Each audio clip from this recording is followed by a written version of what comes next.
Olá, queridos amigos e amigas, sejam muito bem-vindos ao nosso Evangelho Diário, estes minutinhos preciosos que o Centro Espírita Luiz Gonzaga de Luminárias proporciona para todos nós. Então sejam todos muito bem-vindos, sintam-se acolhidos por essa energia de paz, de amor, de serenidade que Jesus nos concede, que o nosso divino amigo possa nos fortalecer, nos amparar e nos proteger no dia de hoje e que possamos elevar os nossos pensamentos até o nosso amado Pai, rogando por Ele força nos momentos difíceis e rogando que a nossa fé a cada dia mais fortaleça a nossa alma.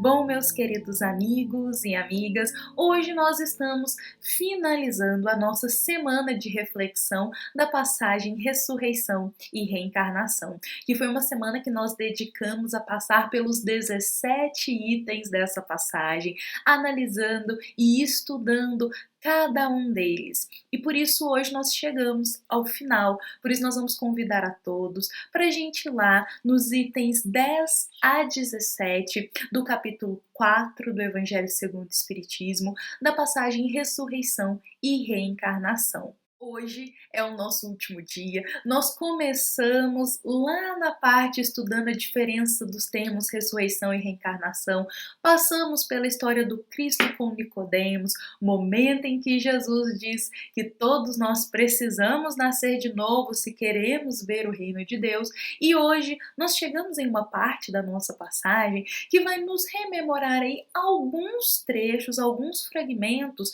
de momentos na história em que foi falado sobre reencarnação. Ele traz também sobre o Antigo Testamento, em momento em que Isaías, o grande profeta, fala sobre a eternidade da vida. E quando a gente vai lendo esses itens do 10 ao 17, nós percebemos que em muitos momentos na nossa história, muitas almas, profetas, filósofos já falavam sobre a eternidade da vida, já tentavam ali nos esclarecer, lançar em nosso coração uma luz para que a gente pudesse compreender que a vida é eterna, que o Espírito ele é eterno. E hoje, como o nosso Evangelho abre campo para a gente rememorar esses momentos na história em que essas grandes almas nos esclarecem sobre a eternidade da vida, nós vamos aproveitar aqui e compartilhar também mais e mais momentos em que nós somos rememorados aí sobre a lei de reencarnação. E bom, para a gente trazer esses fatos, compartilhar com vocês essas grandes almas que falaram sobre a pluralidade das existências, nós vamos ter aqui conosco o livro Depois da Morte. Gosto sempre de mostrar, esse livro Depois da Morte é um livro de Leon Denis, publicado pela FEB, e é um livro tão especial, esse Leon Denis, francês, grande espírita, que aqui nos fala que aos 18 anos de idade teve o seu primeiro contato com o livro dos espíritos e a partir daí ele se dedicou totalmente à doutrina espírita. Ele se dedicou a estudar, trouxe pra gente muitas obras nos esclarecendo, e essa daqui é uma dessas grandes obras que muito nos ensina sobre a eternidade da vida. E Leon Denis, grande estudioso, ele vai nos falar aqui sobre séculos e séculos antes do Cristo, onde já se falava da reencarnação. E é importante a gente trazer isso, compartilhar isso daqui, porque muitos corações, equivocadamente, acreditam que foi o Espiritismo que criou a lei de reencarnação, que foi o Espiritismo que criou essa ideia da eternidade da vida. E não, meus queridos amigos e amigas, o Espiritismo é uma grande doutrina, é como um sol que nos ilumina e nos esclarece sobre a lei de reencarnação. Não foi o Espiritismo que criou a lei de reencarnação, ele nos esclarece, nos ensina e nos explica sobre essa lei de reencarnação, que é uma lei de Deus. É uma lei natural que todos nós estamos sujeitos e que em muitos momentos na nossa sociedade buscou-se explicar sobre ela. Então, Leon Denis vai nos rememorar aqui que lá na Índia, ele fala que a Índia é um grande berço de grandes inspirações, de pensamentos elevados quanto à religião, quanto à eternidade da vida. E lá na Índia, no capítulo 2, que vai ser que Leon Denis vai pontuar isso nesse livro, Leon Denis nos diz que na Índia, lá na antiguidade, nos primeiros tempos, nos tempos remotos da Terra, os Vedas já falavam sobre a continuidade da vida, sobre a necessidade do homem retornar à matéria. E vejamos que isso era por volta de 58 mil anos, isso antes do Cristo. Vejamos só, e Leon Denis coloca aqui como 58 mil anos, mas não se sabe medir precisamente, na verdade, a época, mas é por volta dessa época. E olha só para a gente ver como que lá nos tempos remotos já se falava, o homem já buscava compreender sobre a continuidade da sua existência após a morte na matéria. E Leon Denis também coloca aqui que na Índia, vamos lembrar que Krishna também já falava sobre a nossa eternidade, que o nosso espírito é eterno. E eu vou trazer aqui para nós que Leon Denis coloca para a gente dizendo assim, ó, Krishna, rodeado de certos discípulos, ia de cidade em cidade espalhar os seus ensinos. E Krishna dizia, o corpo envoltório da alma, que aí faz sua morada, é uma coisa finita. Porém, a alma que o habita é invisível, imponderável e eterna. Olha que Krishna, eu gosto de ficar martelando nesse ponto, dizendo isso antes do Cristo. Antes do Cristo. Olha o que Krishna já falava. Lá na Índia, o corpo é um envoltório da alma e o corpo é algo finito. Mas a alma, não. A alma é eterna. E olha que interessante outro ponto que Krishna nos fala. Todo renascimento, feliz ou desgraçado, é consequência das obras praticadas nas vidas anteriores. Olha o conhecimento que já era passado na Índia. Vejamos bem. Em outro momento, Leon Denis também destaca que Krishna, junto aos seus discípulos, dizia, ó, tanto eu como vós temos tido vários nascimentos. Isso pra gente é um bálsamo. Olha só como que conhecimento vai abrindo o nosso olhar pra gente ver o quanto que essa ideia da necessidade da gente retornar à matéria já era algo que muitos, há séculos e séculos atrás, já buscavam compreender.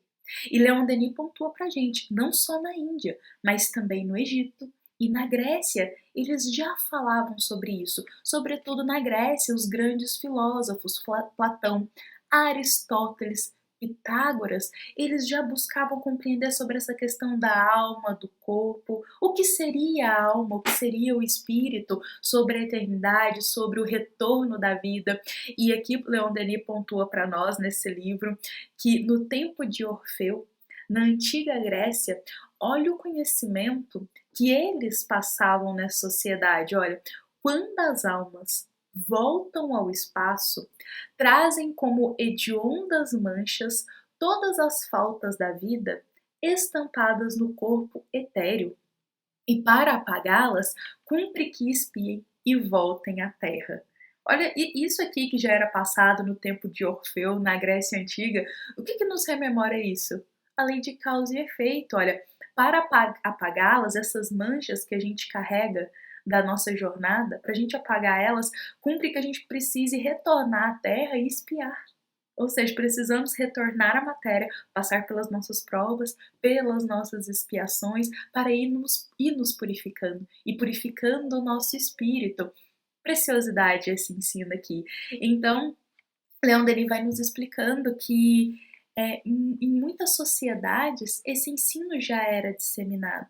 E o nosso evangelho nos lembra, olha só, no Antigo Testamento, o profeta Isaías, vou ler para nós, ele nos diz, aqueles de vosso povo que se tenham feito morrer, viverão de novo.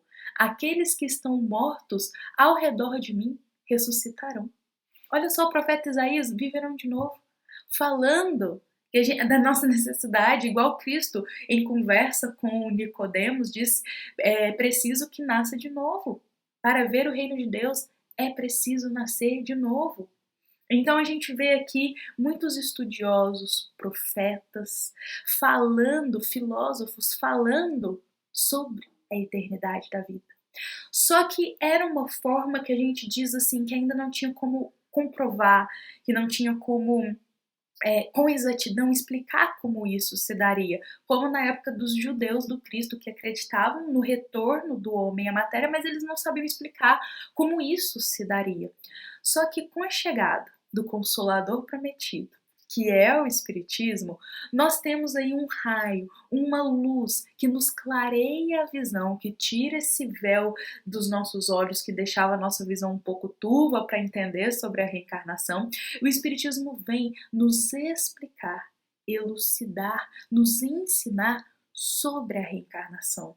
A gente vê muito no Livro dos Espíritos, no livro A Gênesis, nos esclarecendo sobre muitos pontos e questões da nossa vida. Então precisou que a Terra passasse por um certo progresso, que a nossa sociedade evoluísse, que as ciências crescessem, se expandissem, chegassem para a gente, para termos termos para explicar, para termos termos para compreender a reencarnação. Porque antes desse progresso, talvez ficaríamos, como ocorreu à nossa sociedade, com uma ideia vaga.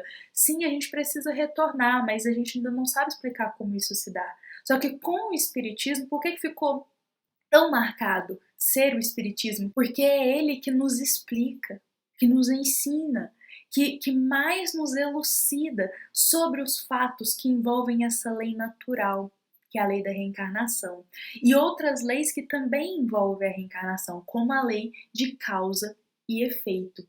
E com isso nós encerramos essa nossa semana de reflexões, compreendendo ainda mais sobre essa forma de justiça divina.